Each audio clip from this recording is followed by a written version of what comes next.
ভূত এক্সপ্রেস।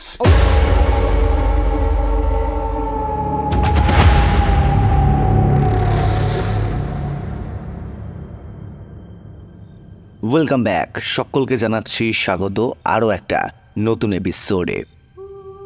আজকের এপিসোডে একটি ঘটনা আছে, আর এই ঘটনাটি কিন্তু বেশ জমজমাট একটি ঘটনা। আজকের এপিসোডে আমি কাউকে ঘটনা পড়ে শোনাবো না, আজকে এই ঘটনাটি অন্য একজন পড়ে শোনাবে। আশা করছি আজকের এপিসোড প্রত্যেকের ভালো লাগবে। আর কার কীরকম লাগলো ঘটনাটা শুনে আমাকে জানিও। আর নতুন যিনি ঘটনাটি পাঠ করে শোনাবেন তার পাঠ করা ঘটনা কার কেমন লাগলো এটা কিন্তু কমেন্টে আমাকে জানিও সবাই। চলে যাবো আজকের ঘটনায়, শুরু করবো আজকের এপিসোড। ভূত এক্সপ্রেস।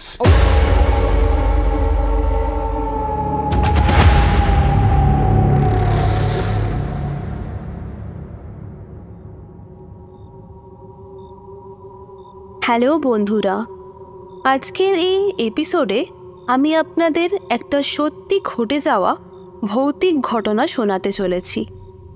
ঘটনাটি ঘটেছিল 2018 সালে কলকাতা শহরে বসবাসকারী এক পরিবারের সাথে। আমাকে যিনি ঘটনাটি পাঠিয়েছেন তারই দাদা এবং বৌদির সাথে ঘটনাটি ঘটেছে। 2018 সালে আমার দাদার বিয়ে হয়। বিয়ের পর কয়েক মাস আমার দাদা আর বৌদি বেশ ভালোই ছিল। সবার প্রথমে বলে রাখি, আমার দাদা আর বৌদিরা বিয়ের পর যে ঘরটায় থাকতো সেটা খুবই ছোট একটা ঘর ছিল। তো কয়েকদিন সেই ছোট ঘরে থাকার পর তারা ঠিক করে যে তাদের রাস্তার পাড়ে একটা ঘর বন্ধ পড়ে রয়েছে, ওটাকেই তারা মেরামত করে ঠিকঠাক করে ওটাতেই তারা থাকবে। এই নিয়ে তারা তাদের বাবা মা সবার সাথে কথা বলে। এই কথা শুনে তাদের বাবা এবং মা তাদের বলে যে ওটা তো অনেক বছর ধরে বন্ধ পড়ে রয়েছে, তার উপর আবার রাস্তার পাড়ের ঘর, তোদের নতুন বিয়ে হয়েছে, ওখানে না থাকাটাই ভালো। এই কথাটা শুনে আমার দাদা তার মাকে বলে যে না না না না, সেরকম কোনো কিছু হবে না, আমরা ওটাকে ঠিকঠাক করে ওটাতেই থাকবো। তো এরপর তাদের বাবা মা আর বেশি কথা না বাড়িয়ে রাজি হয়ে যায়। তো তারপর তারা সেই নতুন ঘরে ছোট্ট করে একটি পুজো করে প্রবেশ করে এবং বেশ কয়েকদিন তারা ভালোই কাটায়। দাদাও সকালে অফিসে চলে যেত, বৌদিও বাড়ির সব কাজ টাজ শেষ করে বাড়ির লোকের সাথে সময় কাটিয়ে নিত। বলে রাখি, দাদা অফিসে যাওয়ার পর বৌদি কিন্তু সেই নতুন ঘরে আর একা থাকতো না। ঘরটা বন্ধ করে সে বাবা মার কাছেই থাকতো সারাদিন। কিছু দরকার পড়লে তখনই সে ঘর খুলে নিয়ে যেত। একদিন দাদা অফিসে চলে যাওয়ার পর বৌদির শরীরটা খুব একটা ভালো না লাগায় সে ঘরেই থাকে। সকাল থেকে দুপুর বেশ ভালোই ছিল, কিছু হয়নি। হঠাৎ সন্ধেবেলা বৌদি শোনে যে দরজাটা কি যেন নক করলো, আর ঠিক সেভাবেই নক করলো যেভাবে দাদা বাড়ি ফিরে নক করে।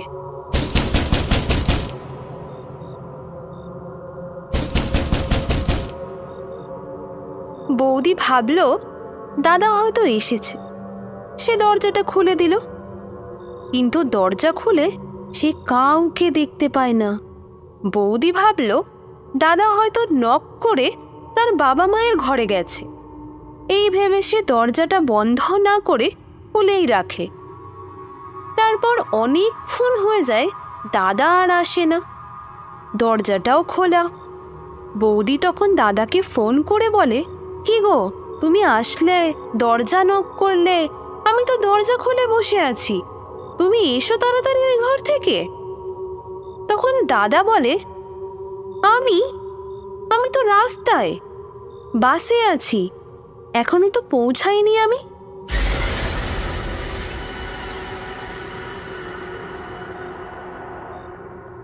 এটা শুনে বৌদি একটা চিন্তার মধ্যে পড়ে যায় যে ও যদি বাসেই থাকে তাহলে দরজাটা নক করলো কে।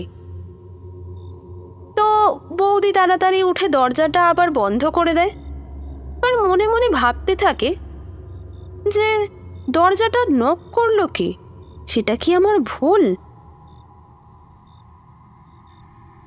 কিছুক্ষণ পর দাদাও বাড়ি ফিরে আসে এবং বৌদি তাকে সব ঘটনা জানায়।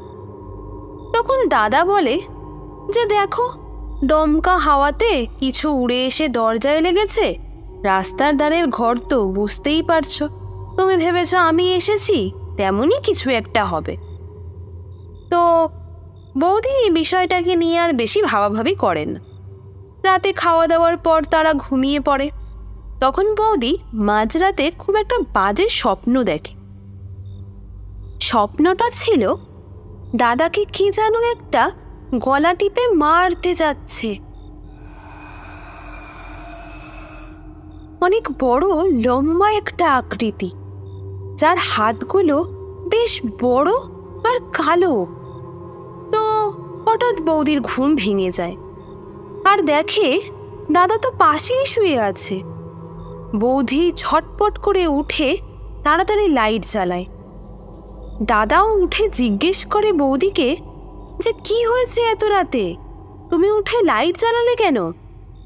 বৌদি বলে, না বউ, খুব বাজে একটা স্বপ্ন দেখায় আমার ঘুমটা হঠাৎ করে ভেঙে গেল। দাদা বলল, আরে স্বপ্নই তো, এত ভয় পাচ্ছ কেন? লাইট অফ করো আর শুয়ে পড়ো। কোনোরকম ভাবে সেই রাতটা তারা ঘুমায়। পরের দিন ছিল রবিবার, দাদার ছুটির দিন। সেই দিন দুপুর 3টের সময় খাওয়া দাওয়া সেরে বৌদি সব এঁঠো বাসনগুলো নিয়ে মাজতে চলে যায়। প্রথমেই বলে রাখি, ওদের বাথরুমটা কিন্তু ঘরের সাথে অ্যাটাচড না। বাড়ির বাইরেই উঠোন, আর উঠোনের শেষ দিকে ওদের বাথরুম আর কলপাড়। বৌদি বাসন মাজা শেষ করে স্নান করতে যাবে, ঠিক সেই সময় দাদা এসে বৌদির পিঠে আস্তে করে হাত দিয়ে বৌদিকে একটা বাড়ি মেরে সামনের দিকে চলে যায়। বৌদি বলল, কি হলো, পিঠে মারলে কেন? কি হয়েছে বলো? দাদা কিছু না বলেই ঘরের দিকে হেঁটে চলে যায়। বৌদি ভাবলো হয়তো কিছু দরকার, তাই ডাকলো। বৌদিও হাত ধুয়ে ঘরের দিকে যায়। ঘরে গিয়ে দাদাকে জিজ্ঞাসা করে, কি গো, ওরম ভাবে ডাকলে কেন? দাদা বলে, আমি? আরে তুমি পাগল হয়েছ নাকি? আমি তো ঘরের কাজ করছি, আমি তোমায় কেন ডাকবো? বৌদি বলে, না, তুমি এইমাত্র যে আমার পিঠে হাত দিয়ে বা সামনের দিকে মেরে হেঁটে চলে গেলে, আমি তো স্পষ্ট দেখেছি তোমায়। আবার নিজের জামা প্যান্টটাও পাল্টে ফেললে তুমি এত তাড়াতাড়ি। বলে রাখি, বৌদিকে যে পিঠে হাত দিয়ে ডেকে চলে গেছিল, সে কিন্তু কালো রঙের টি-শার্ট আর কালো হাফ প্যান্ট পরেছিল। আর সেই একই সময় আমার দাদার পরনে ছিল একটা রেড কালার আর কালো কালারের হাফ প্যান্ট, আর সাথে একটা স্যান্ডো গেঞ্জি, যার রং আবার সাদা। দাদা বলল, ওই আমি তো স্নান করে সকাল থেকে এটাই পরে আছি, তোমার কি মাথা খারাপ হয়ে গেছে নাকি? এটা শুনে বৌদি ভাবনায় পড়ে যায়। কি হলো, আমি তাহলে কাকে দেখলাম? কে বা আমার পিঠে হাত দিয়ে আমায় ডাকলো? আর বেশি কথা না বলে বৌদিও স্নান করতে চলে যায়। স্নান করার সময় বৌদি অনুভব করে যে তার পিঠে যখন জল পড়ছে, সেই জায়গাটা যেন কেমন জ্বালা জ্বালা করছে। আগুনে পুড়ে গেলে যেরকম জ্বালা হয়, ঠিক সেই রকম। সে যত জল ঢালে স্নান করার জন্য, তত বেশি তার পিঠটা জ্বালা করতে থাকে। কোনো রকমের স্নান করে বৌদি ঘরে আসে, আর সেই জ্বালা সহ্য করতে না পেরে সে দাদাকে বলে, আমার পিঠটা একটু দেখো তো, আমার খুব জ্বালা করছে। তো বৌদি দাদাকে পিঠটা দেখায়। দাদা দেখে বৌদির পিঠে একটা হাতের ছাপ, স্পষ্ট একটা হাতের মতো ছাপ আঙুলগুলোর লাল দাগ পড়ে গেছে। এটা দেখে দাদা বৌদিকে বলে, আরে এ তো হাতের ছাপ। আয়না নিয়ে বৌদিকেও দেখায়। বৌদি বলে, এই জায়গাটাতেই তো তুমি আমায় মেরে তখন ডেকেছিলে। দাদা বলে, আমি তো ডাকিনি তোমায়, বললাম তো, আর কতবার বলবো। এই নিয়েই তাদের মধ্যে ঝগড়া শুরু হয়ে যায়। সেদিন রাতে ঘুমিয়ে পড়ার পর দাদা ঘুমের ঘোরে গোঙাতে থাকে। বৌদি দাদাকে একটা জোরে ধাক্কা দেয়, আর দাদা উঠে বড় বড় করে নিঃশ্বাস নিতে থাকে আর একটু জল চায় বৌদির কাছে। বৌদি জল দেয় আর দাদাকে জিজ্ঞাসা করে যে, কি হয়েছে গো, তুমি এরকম করছো কেন? দাদা বলে, একটা কালো বেশ লম্বা আকৃতির কেউ আমার বুকের ওপর বসে আমার গলা টিপে ধরেছিল। আমি নিঃশ্বাস নিতে পারছিলাম না গো, আমার দম বন্ধ হয়ে আসছিল। এটা শুনে বৌদি ভীষণ অবাক চিত্তে দাদার দিকে তাকায় আর দাদাকে বলে, আরে কি বলছো কি তুমি? সেদিন রাত্রে এই কালো আকৃতির লোকটাকেই তো আমি স্বপ্নে দেখেছিলাম, আর আমি এটাও দেখেছিলাম যে ওই আকৃতিটা তোমায় গলা টিপে মারতে যাচ্ছে। সেদিন রাতে তাদের আর ঘুম হয় না। সেদিনের রাতটা তারা জেগেই কাটায়।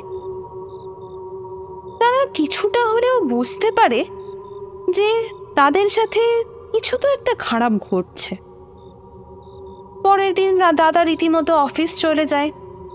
বৌদি সব কাজ শেষ করে দুপুরে তার ঘরে আসে একটু ঘুমানোর জন্য, কারণ আগের দিন প্রায় সারা রাতই তারা জেগে কাটিয়েছিল। কিছুক্ষণ ঘুমানোর পর বৌদির চোখটা হঠাৎ খুলে যায়, কিন্তু সে আর হাত পা নাড়াতে পারে না। তার শরীর ক্রমশ ভারী হয়ে যাচ্ছে। সে চিৎকারও করতে পারে না, আবার কাউকে ডাকতেও পারে না। তার ক্রমশ মনে হচ্ছিল যেন অনেকজন মিলে তাকে চেপে ধরে রেখেছে। অনেক কষ্টে ঠাকুরের নাম ভাবতে ভাবতে বৌদি নিজেকে ছাড়িয়ে দরজার দিকে এক লাফ দিয়ে উঠে যায় আর দরজার ছিটকিনিটা খুলে দেয়। দরজাটা খোলার সাথে সাথেই হাওয়ার মতন কি যেন একটা এসে বৌদিকে ধাক্কা মেরে ছিটকে ফেলে দিল, যেন কেউ দরজার সামনে আগের থেকেই দাঁড়িয়েছিল। পড়ে যাওয়ার পর বৌদির মাথায়, হাতে এবং পায়ে ভীষণ চোট লাগে। সে কাঁদতে কাঁদতে তার শ্বশুরমশাই ও শাশুড়ি মায়ের ঘরে ছুটে চলে যায় এবং তাদেরকে সব কথা জানায়, এবং দাদাকেও ফোন করে বলে অফিস থেকে তাড়াতাড়ি চলে আসতে। দাদাও রীতিমতো অফিস থেকে চলে আসে এবং এসে সব কথা শোনে। বৌদির হাত, পা, মাথার চোটগুলোও সে দেখে। তারপর বৌদির মাকে দাদা ফোন করে সব ঘটনা বলে, তার সাথে যা যা ঘটেছে। বৌদির মা তখন দাদাকে বলে যে, তুমি এক কাজ করো, ওকে আমাদের বাড়িতে নিয়ে চলে আসো। আমাদের এখানে খুব ভালো একটা ওঝা আছে, আমি ওকে তার কাছে নিয়ে যাব। তো দাদা আর বেশি দেরি না করে পরের দিনই বৌদিকে নিয়ে তার বাপের বাড়ি অর্থাৎ তার মায়ের কাছে নিয়ে চলে যায়, এবং তার মাও তাকে ওঝাকে দেখিয়ে ওঝার থেকে ঝাড়িয়ে নিয়ে আসে। ওঝাটা বৌদিকে গলার একটা লকেট আর দাদার জন্য একটা লকেট দেয়, আর বলে কোনোদিন এই লকেটটা যেন তারা না খোলে। তোমাদের বাড়িতে একটা খুব খারাপ জিনের উপদ্রব রয়েছে, সে কিন্তু তোমাদের একসাথে সংসার করতে দেবে না, খুব খারাপই একটা জিন। তারপর তারা বাড়ি ফিরে আসে। ওই ওঝার দেওয়া লকেট পরার পর তাদের সাথে কিন্তু আর কোনো রকম কিছু হয় না। বেশ অনেক দিন কেটে যায়। একদিন হঠাৎ বৌদের লকেটের যে এস টাইপের লকটা থাকে ওটা ভেঙে যায়, আর লকেটটাও খুলে পড়ে যায়। বৌদিও সেদিন ওটা দোকানে ঠিক করতে নিয়ে যাবে বলে ঠিক করে। তো সে ভাবে আগে রান্নাটা করে নি, তারপর না হয় ঠিক করিয়ে আনবো। তো এই ভেবেই সে রান্না করতে চলে যায়। ঠিক রান্না করছিল তখনই বৌদি শুনতে পায় যে ঠিক তার কানের সামনে কে যেন এসে বলে চলে গেল, আজ তোর শেষ দিন, আজ আমি তোকে আমার সাথে নিয়ে যাব। এই কথাটা শোনার সাথে সাথে বৌদি ভয় অজ্ঞান হয়ে যায়। বৌদির শ্বশুর আর শাশুড়ি মা ছুটে আসে এবং তাকে ঘরে নিয়ে যায় আর চোখে মুখে জলের ছিটে দেয়। তারপর তার সেন্স আসে আর তাকে তারা জিজ্ঞাসা করে, বৌমা কি হয়েছিল তোমার সাথে? তারপর সে সব কথা তাদের বলে আর লকেটটার কথাও বলে যে, বাবা এরকম দুপুরবেলা আমার লকেটটা গলা থেকে খুলে পড়ে যায়। আমি ভাবি রান্না শেষে বিকেলবেলা গিয়ে দোকান থেকে ওটা ঠিক করিয়ে আনব, কিন্তু তার আগেই তো আমার সাথে এই ঘটনা ঘটে যায়। তখনই তার শ্বশুরমশাই লকেটটি দোকানে নিয়ে ঠিক করিয়ে নিয়ে আসে দোকান থেকে। বৌদির গলায় লকেটটা পরানোর পর থেকে আজ অবধি মোটামুটি সব ঠিকই আছে। তাদের বাড়িতে বেশ বড় করে যাগযজ্ঞ করে অনেক পুজো করানো হয়েছে, বাড়িটাকে বাঁধানোও হয়েছে। এখন আর তাদের সাথে কিছু হয় না। তো এই ছিল আমার ভূত এক্সপ্রেসে আজকের প্রথম ঘটনা। তোমাদের সাথে যদি এরকম কোনো ভৌতিক ঘটনা ঘটে থাকে, তোমরা আমাদের যে মেল আইডি দেওয়া আছে bhuteexpress9@gmail.com, তো সেখানে তোমরা মেল করে তোমাদের ঘটনা পাঠাতে পারো আমাদের। সবাই ভালো থেকো। আজকের মতো সবাইকে বিদায় জানাচ্ছি। এই ছিল আজকের এপিসোড। কেমন লাগলো আজকের ঘটনা কমেন্ট করে জানিও। সবাই ভালো থেকো। আজকের মতো শুভরাত্রি। Bhoot Express.